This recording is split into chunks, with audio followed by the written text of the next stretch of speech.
Gibutiyag ni PNP Chief General Jose Melencio Nartates Jr. nga kinahanglang papiliun ang City Mayor kung kinsa ang iyang gustong mahimong City Director sa Davao City Police Office ug ipananghid sab kaniya ug galing tanggalon ang opisyal.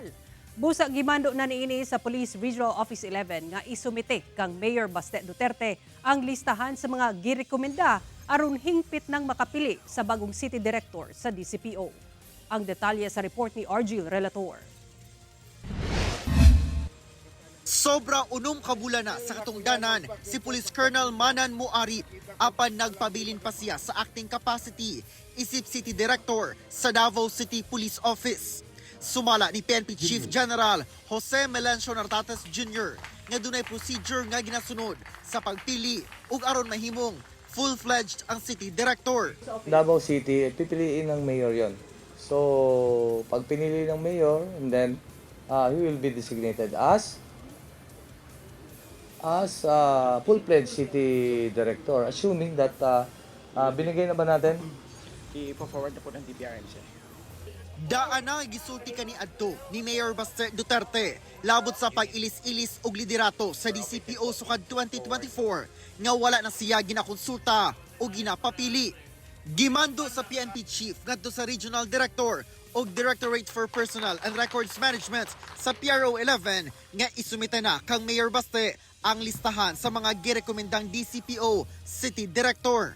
So, mag-ano na, more than 6 months. So, it's about time for to send the list, and then mamili ang...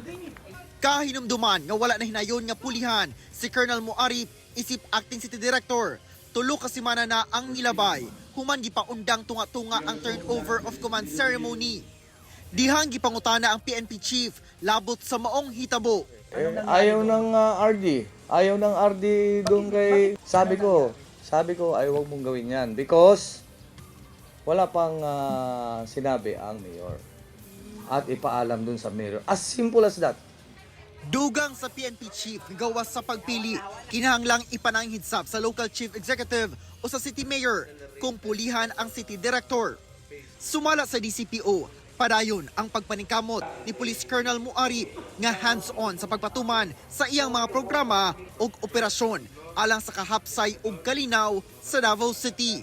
Kung bibigyan siya ng pagkakataon na maging full-fledged City Director sir ng Davao City Police Office, dodoblehin natin sir no yung pagod, effort para ma-maintain natin, ma-sustain yung peace and order na meron tayo ngayon dito sa Davao City. Gihatagan sab og gibugaton sa DCPO ang tabang gikan sa LGU Davao sa mga nahimong accomplishment sa kapulisan.